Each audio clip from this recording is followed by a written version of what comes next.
L'EMDR est une technique de désensibilisation émotionnelle et de reprogrammation du cerveau par le mouvement des yeux. Cette technique va nous permettre de guérir les traumatismes et leurs conséquences, et donc tous les symptômes associés au stress post-traumatique. Beaucoup de deuils sont vécus comme traumatiques, donc s'il est normal, quand on vient de perdre un proche, de vivre cet état de tristesse, de dépression, de colère, aussi toutes ces émotions liées au deuil, cet état doit normalement, naturellement s'estomper et s'arrêter au bout de quelques années. Et là aussi, l'EMDR est très efficace pour aider les personnes bloquées dans les deuils à en sortir. Concrètement, comment ça marche? Eh bien, c'est très simple. En tant que patient, vous avez juste à choisir une couleur et ensuite suivre mon doigt des yeux. Lorsque nous vivons un choc, votre cerveau va prendre une photo sensorielle en 5 dimensions. Il va donc associer des goûts, des odeurs, des sons, des sensations, une voix peut-être, à l'événement traumatique.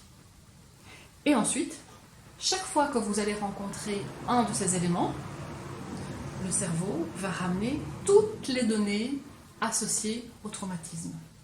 Et donc surtout, il va ramener toutes les émotions. C'est ainsi qu'en un quart de seconde, comme si on avait appuyé sur un interrupteur, vous revivez toutes les émotions que vous avez vécues à ce moment-là, et bien souvent sans comprendre ce qui arrive. C'est ce qui peut créer notamment des crises d'angoisse, des attaques de panique ou tout autre symptôme lié à ce traumatisme. Il y a traumatisme lorsque nous n'arrivons plus à traiter l'information. Lorsque les problèmes présents dépassent nos capacités physiques, cognitives ou encore émotionnelles.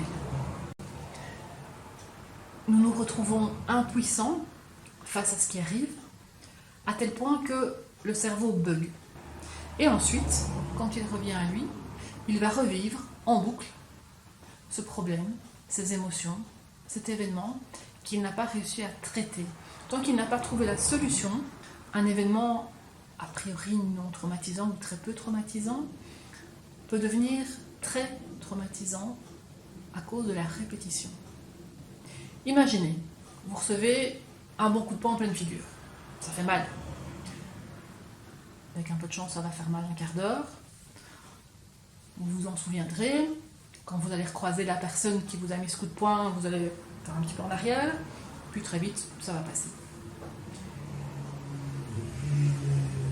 À côté de ça, imaginez qu'on vous fasse une petite pichenette comme ça. Bon, ça fait pas mal par rapport à un coup de poing, c'est rien du tout, ça fait pas mal, c'est juste désagréable. Maintenant, imaginez que cette petite pichenette-là, on vous la fasse toutes les 10 secondes. Ça fait pas mal, c'est pas traumatisant une pichenette. Et pourtant, il y a de quoi devenir complètement fou. Je pense aussi à la situation classique de la main aux fesses par le beau-père. De l'extérieur, c'est pas très grave. C'est dérangeant, c'est un manque de respect, mais c'est pas traumatisant. Peut-être pas pour l'adulte de 50 ans, mais pour la gamine de 11 ans, 12 ans, 13 ans, qui se retrouve régulièrement seule avec son beau-père, dont la mère travaille peut-être de nuit, et qui, chaque fois qu'elle va se coucher, se pose la question: est-ce qu'il va pas venir me rejoindre dans mon lit? Chaque fois qu'elle se retrouve seule avec lui, elle angoisse, elle est inquiète sur ce qui va se passer. Donc cette jeune fille va vivre cette angoisse pendant des années et des années, cette angoisse qui va être répétée à chaque seconde de sa vie. Et peut-être qu'il ne se passera jamais rien. Et tant mieux.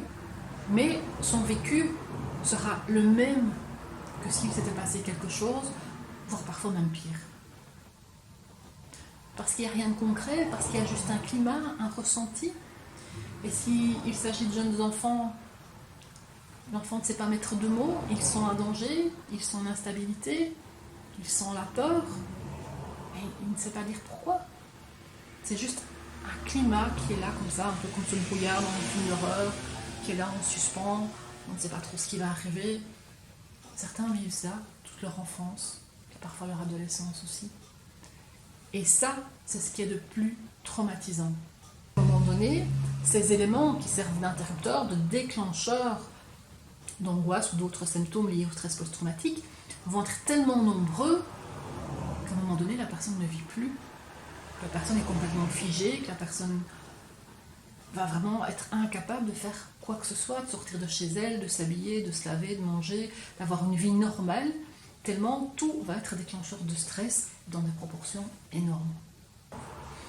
Heureusement, nous avons le NDR qui permet de refaire le chemin inverse, qui va venir effacer tous ces éléments traumatiques et la personne va pouvoir se rappeler ce qui s'est passé, mais de façon totalement neutre.